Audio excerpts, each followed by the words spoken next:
Capítulo 1. Avances de la medicina en el siglo XX. El siglo XX fue testigo de espectaculares avances en tecnología y en la práctica médica, de cambios trascendentes en la actitud de los profesionales de la salud, tanto en el campo de la medicina privada como en el de la medicina colectiva. Asimismo, se han observado actitudes incipientes pero positivas de los individuos hacia su propia salud y a las acciones que en beneficio de ella se realizan. Desafortunadamente, junto con algunas conductas de ciertos grupos que dañan la salud y el bienestar de la colectividad. Por otra parte, han aparecido nuevos y complejos problemas de salud como consecuencia del desarrollo social y de las conductas antes mencionadas. Es necesario realizar un esfuerzo conjunto que permita mejorar cada vez más la salud del hombre, objetivo y meta de la medicina. Cambios epidemiológicos. Durante mucho tiempo, las enfermedades transmisibles constituyeron el principal problema de salud en todo el mundo. Hubieron grandes epidemias que cobraron millones de vidas. Una de las últimas, la llamada influenza española, causó 20 millones de muertes. La mejoría del nivel de vida de las poblaciones, la aplicación de ciertas medidas de carácter general y de algunas específicas dirigidas a los individuos han conseguido erradicar prácticamente los padecimientos transmisibles en los países industrializados y han determinado una franca disminución en los que se encuentran en vías de desarrollo. Así, en muchos países de América Latina se ha observado un significativo descenso de la morbilidad por esos padecimientos. Igual puede decirse de la mortalidad infantil y preescolar, que son útiles índices para apreciar las condiciones de salud en un país. Sin embargo, aún hay mucho por hacer para conseguir la erradicación de los padecimientos transmisibles en nuestros países.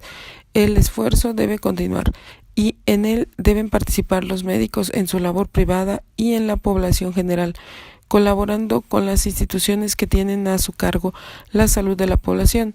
Por otra parte, debido al aumento en la esperanza de vida, a la elaboración de mejores diagnósticos y a oportunidad y confiabilidad de los informes, se ha registrado un incremento en los padecimientos crónico-degenerativos o de evolución prolongada, cáncer, padecimientos cardiovasculares, trastornos mentales y de conducta.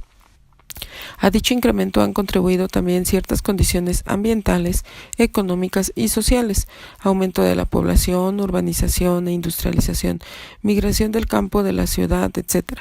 Esta situación hace necesaria una labor más amplia de los profesionales de la salud, el médico clínico particularmente colaborando con las autoridades de salud y con las instituciones que desarrollan actividades directamente relacionadas con este grupo de padecimientos. Prevención del cáncer, atención y educación de niños débiles mentales, etc. Es necesario que desaparezca el divorcio entre los clínicos y los sanitaristas. Ambos trabajan, aunque en diferentes campos, por la salud y el bienestar del ser humano. Avances en la medicina clínica. Son sorprendentes los avances tecnológicos que se han conseguido, en especial para orientar el diagnóstico clínico. En laboratorio se practican estudios hematológicos automatizados, biometría hemática, química sanguínea, reacciones serológicas e inmunológicas, determinaciones enzimáticas y otros. Reducen el tiempo requerido para las pruebas. No tienen margen de error. Pueden ser realizados por personal auxiliar debidamente entrenado y bajan sus costos, particularmente si se usan micrométodos. En imagenología se realizan serigrafías que proporcionan múltiples placas en un segundo, reduciendo por tanto el tiempo de exposición y facilitando la precisión diagnóstica. Se usan la cineradiografía y la videoradiografía, que permiten observar procesos vitales de diversos órganos y sistemas de la economía. El ultrasonido proporciona imágenes de cualquier órgano y a la gran precisión diagnóstica que se obtiene hay que agregar la ventaja de que no se utiliza radiación. La tomografía computarizada, al obtener numerosas imágenes integradas por computadora, ayuda a precisar el diagnóstico de los padecimientos. La resonancia magnética nuclear aísla, por así decirlo, un elemento y da a conocer su comportamiento en los tejidos, identificando problemas antes de que tengan traducción clínica. La endoscopía permite visualizar diversos aparatos y sistemas: digestivo, respiratorio, urinario, útero, abdomen y mediastino. Las imágenes pueden fotografiarse en fotos fijas o para cine y video. En cuanto al tratamiento, puede mencionarse la utilización de rayo láser como bisturí quirúrgico o para la cicatrización del desprendimiento de retina. La cirugía extracorpórea se practica en riñón y corazón. Los trasplantes que se realizan prácticamente en todos los órganos, con excepción del sistema nervioso central. Las implantaciones suprarrenales en este sistema. El empleo de órganos artificiales, válvulas, vasos, cartílagos, tendones, es otra innovación quirúrgica importante. Asimismo, el uso de sangre artificial, la alimentación parenteral hipercalórica, permite sobrevida a pacientes que no tienen prácticamente otra posibilidad de sobrevivir. Por último, la elaboración de un gran número de antibióticos y de otros fármacos de eficacia comprobada, pero cuyo empleo se ha exagerado con perjuicio para los enfermos. Sin negar la utilidad de las técnicas y procedimientos mencionados, en especial para padecimientos crónicos y reconocimiento que representan extraordinarios avances en la medicina, puede decirse que cuando menos hasta la fecha su utilización es limitada y a un reducido número de personas con problemas complejos de salud. Además, su costo elevado y la necesidad casi obligada de hospitalización, así como la preparación y entrenamiento del personal para el manejo de los aparatos e instrumental necesarios, impiden su uso generalizado en acciones de salud colectiva. Avances en salud pública y medicina preventiva. Los adelantos que se han realizado en materia de organización de la salud pública y la medicina preventiva son semejantes en todos los países de América Latina, con excepción hasta la fecha de Cuba y Nicaragua, que llevan a su cabo sus actividades de salud colectiva bajo la dirección y control exclusivos de un organismo gubernamental. Los avances corresponden tanto a los aspectos estructurales y administrativos como la elaboración de los programas de salud, las estrategias para su desarrollo, la supervisión y la evaluación. Se constituyó el sector salud integrando por las diversas instituciones que proporcionan servicios de salud en los países, bajo la coordinación y rectoría del organismo responsable de la salud de la población. Este tiene distintas denominaciones en cada país: Secretaría de Salud, Ministerio de Prevención Social y Salud Pública, etc. Se procedió a la descentralización de los servicios, dejando la responsabilidad de su desarrollo a las autoridades dignitarias en cada estado o provincia, sosteniendo con ellas relaciones de coordinación con el sector salud, que conserva sus facultades de normatividad. Este se relaciona además con los sectores social y privado, dentro de este último en forma especial con los médicos que laboran independientemente, cuya colaboración se considera de particular importancia. Se formuló el Programa Nacional de Salud, que incluye programas aplicativos sobre promoción de salud, atención médica, prevención y control de enfermedades y accidentes, salud materno-infantil y saneamiento básico y ambiental, entre otros. A ellos se añaden programas de apoyo, formación y desarrollo de recursos humanos, investigación para la salud, etc. Se delinearon diversas estrategias para la mejor realización de los programas. Así se insistió en la necesidad de la formación de médicos generales y familiares como elementos básicos para la atención médica colectiva. Se estableció que una medicina de calidad solo se concibe si se realizan coordinadamente acciones preventivas y curativas y de rehabilitación. Se instituyó la atención médica por niveles, el primero con acciones de medicina general, familiar y de salud pública, actuando para y con la población. El segundo de atención hospitalaria con servicios de urgencia, medicina interna, cirugía, pediatría y ginecobstetricia para casos cuya resolución no es posible en el primer nivel. El tercero de hospitalización para la atención de casos de gran complejidad diagnóstica y de tratamiento.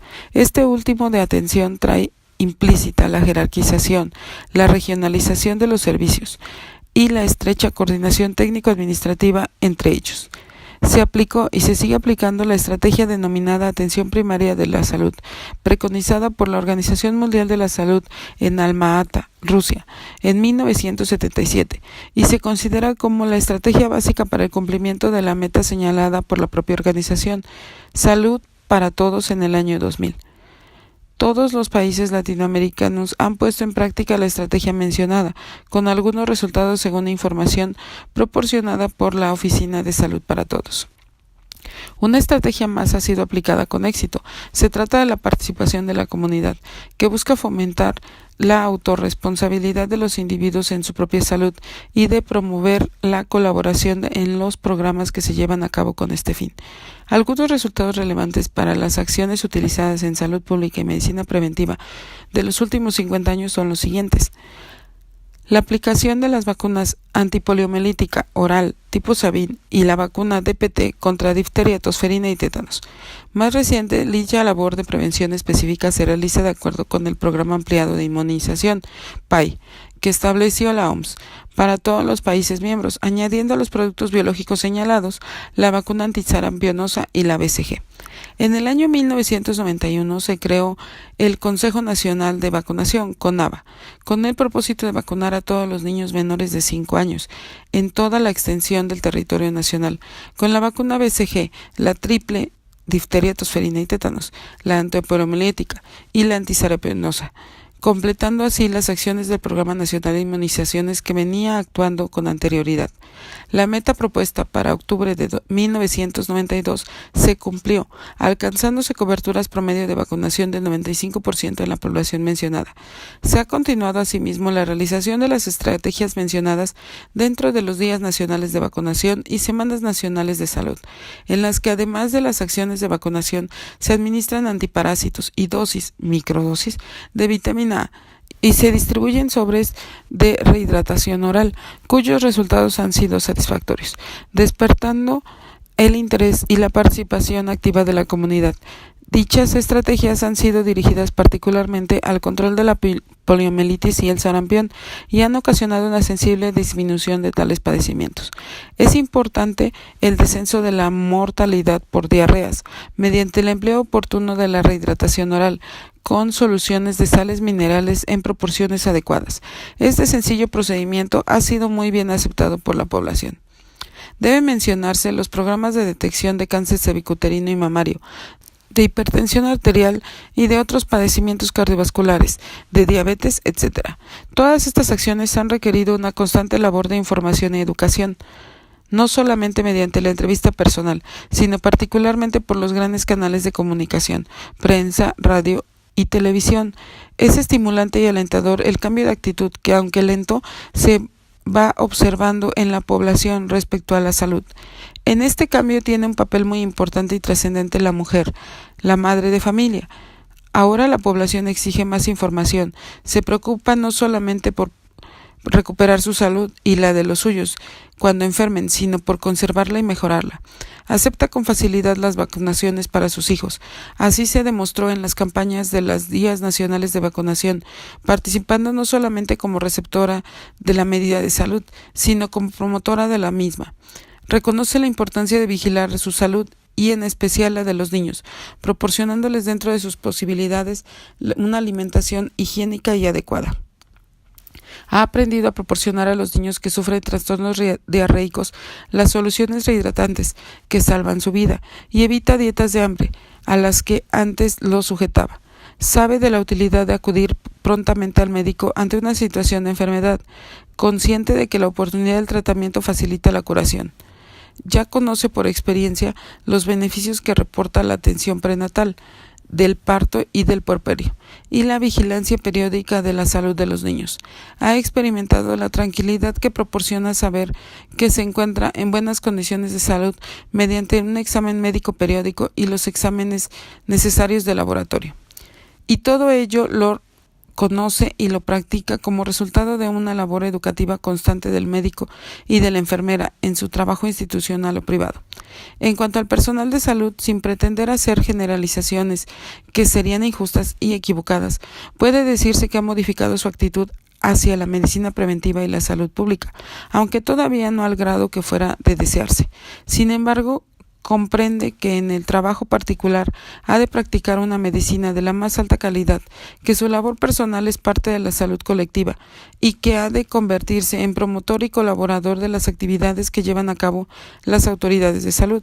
La pandemia del síndrome de inmunodeficiencia adquirida SIDA ha puesto en manifiesto la necesaria colaboración de investigadores, de los clínicos, de los epidemiólogos y los sanitaristas. Los investigadores han realizado esfuerzos extraordinarios para estudiar y precisar las características del virus, su estructura genética y las interacciones del virus con el huésped, intentando encontrar un mecanismo que impida o nulifique dicha acción. Los clínicos observando, estudiando y describiendo cuidadosamente las manifestaciones clínicas del síndrome, de las infecciones agregadas y del posible tratamiento. el epidemiólogo realizando una verdadera vigilancia epidemiológica que oriente las medidas preventivas a aplicar, el sanitarista insistiendo en las medidas de prevención reducidas hasta ahora en la educación masiva de la población, a las medidas especiales para evitar la infección en el personal de salud y a las indicaciones de la detección de la infección, tanto para evitar su diseminación como para iniciar tratamientos que aminoren la manifestación de la enfermedad o retrasen la evolución fatal del síndrome. Era de esperarse que el personal de salud en el año 2000, médicos, enfermeras y trabajadoras sociales, así como todos los demás integrantes del equipo de salud, tomasen su puesto en la labor conjunta por la salud y bienestar de los individuos y la colectividad. Capítulo 2. Salud y enfermedad. La salud y la enfermedad no son sino manifestaciones ecológicas entre el hombre y su ambiente total, físico, mental y social. Por tanto, la medicina que se ocupa de la salud y de la enfermedad no es solamente una ciencia biológica, sino más bien una ciencia social, cuyo objetivo es el hombre. Hernán San Martín. Aspectos ecológicos de la salud y de la enfermedad. La salud y la enfermedad son el resultado de un proceso de interacción permanente del ser humano con el medio en que vive, tratándose de adaptarse a este. La ecología humana estudia dicho proceso. La salud y la enfermedad obedecen a los mismos factores externos e internos. La salud es adaptación y equilibrio entre ambos. Enfermedad es desadaptación. El medio es físico, biológico y psicosocial. Muchos de los elementos que lo forman son necesarios para la vida y la salud. Sin embargo, si se modifican casi siempre por la acción del ser humano, pueden tener efectos desfavorables. El aire, el agua y los alimentos son indispensables para la vida, pero si se contaminan se convierten en factores de enfermedad. El individuo se defiende de las condiciones cambiantes del medio por las características heredadas y constitucionales, por los mecanismos de defensa de su organismo. Perkins define la salud de la siguiente manera. La salud es un estado de relativo equilibrio entre la forma y funciones del organismo que resulta de su adaptación dinámica a las fuerzas que tratan de perturbarla. No es una interacción pasiva del organismo y las fuerzas que actúan sobre él, sino una respuesta activa de aquel procurando su adaptación. Enfermedad es la falta de adaptación. Los elementos físicos del medio son la atmósfera, el clima, las estaciones, la geografía y la estructura geológica, entre otros. El ser humano ha tratado de modificar o controlar favorablemente algunos de ellos, pero los ha modificado también desfavorablemente, principalmente por la industrialización y la urbanización, creando así riesgos para la salud. Hay también algunos elementos químicos que se encuentran en forma natural en el ambiente, incluso son necesarios para la vida, pero cuando su cantidad aumenta, son perjudiciales para la salud por sus efectos cancerígenos o teratógenos. Pertenecen a este mismo grupo ciertas toxinas de hongos o de diversas plantas que pueden ser útiles. La ergotina, por ejemplo, usada para tratar la migraña, o ser nocivas, como las aflatoxinas, que ocasionan deterioro y peligrosidad a los alimentos. La industria y la agricultura han producido otros compuestos químicos, insecticidas, pesticidas, fertilizantes, aditivos para alimentos, etc., que contaminan el suelo, el agua y los alimentos y pueden producir efectos adversos en el organismo. La contaminación del aire en las grandes ciudades y en las zonas industriales es producida por dióxido de carbono, ozono, óxido de azufre, hidrocarburos y partículas que si rebasan ciertos límites son nocivos para la salud. Los factores biológicos, bacterias, virus, parásitos, son agentes específicos de muchas enfermedades que han sido bien estudiados y se han investigado y puesto en práctica medidas útiles para disminuir su acción nociva o para aumentar la resistencia del organismo. Los factores psicológicos, culturales y sociales relacionados con la salud y la enfermedad, aunque son conocidos, son menospreciados con frecuencia, a pesar de las consecuencias que producen. La pobreza, la incultura, la ignorancia y la urbanización e industrialización causan trastornos físicos y mentales importantes, tales como estrés, neurosis, conductas antisociales, etc. Siendo tan numerosos los factores que intervienen en la salud y en la enfermedad, y tan variadas las respuestas del organismo, no puede pensarse que obedezcan a una sola causa. Se ha establecido el principio de multicausalidad, que no tiene solamente un valor teórico o académico, sino que orienta para actuar tanto sobre los factores específicos como sobre los predisponentes, a fin de promover la salud y evitar la enfermedad. El ser humano tiene una actitud ilógica y aberrante ante los problemas ecológicos de salud y enfermedad. Por una parte, a través del funcionamiento fisiológico de su organismo, trata de mantener un equilibrio con los factores del medio. Por la otra, tanto por sus costumbres y hábitos inadecuados como por la urbanización y la industrialización deficientemente planteadas y por otros factores demográficos, económicos y políticos, ha creado condiciones del medio físico y social perjudiciales para la salud. Es al médico y al personal de salud a quienes corresponde la responsabilidad de orientar a los individuos y a los grupos humanos para que modifiquen esos hábitos y costumbres y eviten el deterioro del medio que origina a la vez graves riesgos para la salud y la vida. Epidemiología de la salud y la enfermedad. Gordon afirma, la epidemiología debe ser considerada como sinónimo de ecología humana. En efecto, la epidemiología de la salud y la enfermedad tiene como base la ecología, ya que uno de sus objetivos es precisamente el estudio de los factores que condicionan estos procesos en su interrelación con los individuos. La epidemiología considera 3 grupos de factores en relación con la salud y enfermedad. Ellos son el o los agentes causales de enfermedad, el huésped y el medio. De hecho, los agentes pertenecen al medio, forman parte de él. Sin embargo, por la importancia que tienen como factores específicos en la producción de enfermedades, se les considera por separado. Pero subsiste la relación ecológica medio-hombre. La epidemiología no se limita a señalar dicha relación, sino que analiza con mayor detalle las diversas etapas de la interacción agente-huésped, descubriendo la evolución del proceso, desde antes que se presente la enfermedad y posteriormente cuando el individuo enferma. Esta es la historia natural de la enfermedad. Se descubren en ella 2 grandes periodos, el prepatogénico y el patogénico. En el primero, se realiza la interrelación inicial entre el agente, el huésped y el medio. Se rompe el equilibrio, existe y se produce un estímulo que actúa sobre el huésped. Se presentan entonces 2 posibilidades.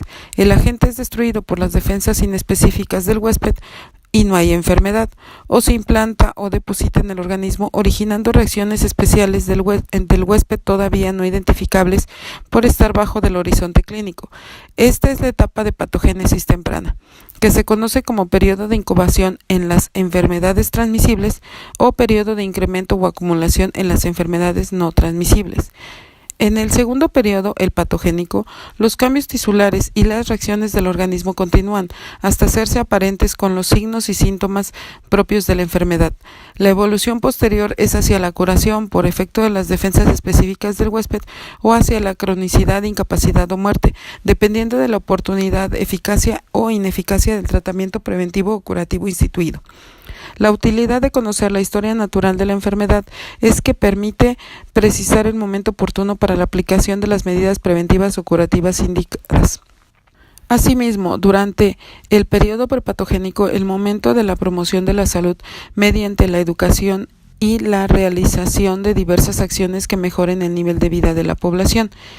Es también el momento de las medidas de prevención específica o inmunizaciones y el establecimiento de normas para evitar accidentes y enfermedades en el hogar, en la calle, en la escuela y en los sitios de trabajo. La detección es la medida preventiva a aplicar tanto en el periodo prepatogénico como en la patogénesis temprana. Es el procedimiento particularmente útil en las enfermedades crónico-degenerativas o de evolución prolongada. La aplicación temprana de productos terapéuticos en el periodo patogénico es de utilidad porque busca detener el proceso de la enfermedad o limitar las complicaciones o secuelas del padecimiento. Por esto debe considerarse como es una medida preventiva. Todas las medidas médico-preventivas apuntadas requieren, para ser aceptadas por los individuos y la población, de un permanente labor de educación que toca realizarla al médico y al personal de salud. Medicina social. Se incluyen dentro del presente capítulo algunas consideraciones sobre medicina social, porque una de las acciones consiste en investigar y tomar en consideración además de los factores físicos y biológicos del proceso, los de índole psicológico y social. La medicina social intenta eliminar o controlar dichos factores que actúan como predisponentes o mantenedores de la enfermedad. Si ésta se presenta, no se limita a señalar el tratamiento conveniente, sino que considera además las repercusiones que el padecimiento tiene en la familia y en la sociedad, tratando de atenuarlas en lo posible. Además, organiza servicios médicos sociales para su atención, cuando se rebasan las posibilidades de proporcionarla en el hogar. Así, la medicina social está relacionada con los aspectos preventivos de esta ciencia y naturalmente con la salud pública, lo que está también con la antropología, con la psicología social y con la sociología. Son muy numerosos los factores sociales a considerar en la salud y en la enfermedad. Están relacionados con la cultura, la ocupación, la vivienda, las características de la familia y la organización social. Los factores culturales son los más importantes y numerosos: costumbres y hábitos, criterios religiosos, hábitos de alimentación, niveles de educación, barreras del idioma, características de la familia, tamaño, organización y relaciones internas, sitio e influencia sobre el grupo social. Todos ellos facilitan o obstaculizan la labor del médico y del personal de salud. Deben aprovecharse si son positivos o modificarse mediante la educación si no lo son. Los relacionados con la ocupación y la actividad en general son la profesión o tipo de trabajo, el salario e ingreso económico, el empleo y el desempleo, las condiciones y riesgos en el sitio de trabajo, los hábitos de actividad física, reposo, recreación y esparcimiento, etc. Las condiciones generales de la vivienda, la disponibilidad de agua y servicios sanitarios y su ubicación son también circunstancias que influyen favorable o desfavorablemente en la salud. La organización social, política y económica constituye un importante factor en la salud. La distribución equitativa de la riqueza nacional, el costo de la vida, la existencia de grupos desadaptados o marginados, etc. La urbanización y la industrialización agravan con frecuencia muchas de las condiciones señaladas.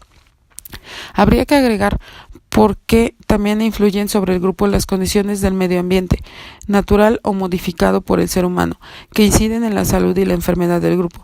En otra parte de este mismo capítulo ya fueron tratadas.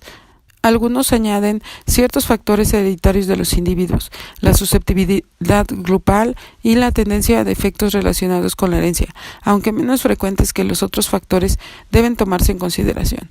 Todos los factores antes mencionados son importantes. Destacan, sin embargo, algunos que pertenecen a la organización social y a las características culturales del grupo, que son la pobreza, la ignorancia. En efecto, la pobreza es causa de la deficiente o mala alimentación, de las condiciones inadecuadas de la vivienda, de la falta de atención médica, de los problemas psicológicos y las conductas antisociales. La ignorancia, frecuentemente acompañada de la pobreza, tiene un severo impacto en la salud y la enfermedad. Tabúes y prejuicios. Desempleo o subempleo, baja o nula productividad, etc. Las condiciones sociales apuntadas, en especial la pobreza, la ignorancia, la urbanización y la industrialización, generan problemas psicológicos en los individuos, las familias y en la sociedad: estrés, neurosis, depresión, agresividad, violencia, etc.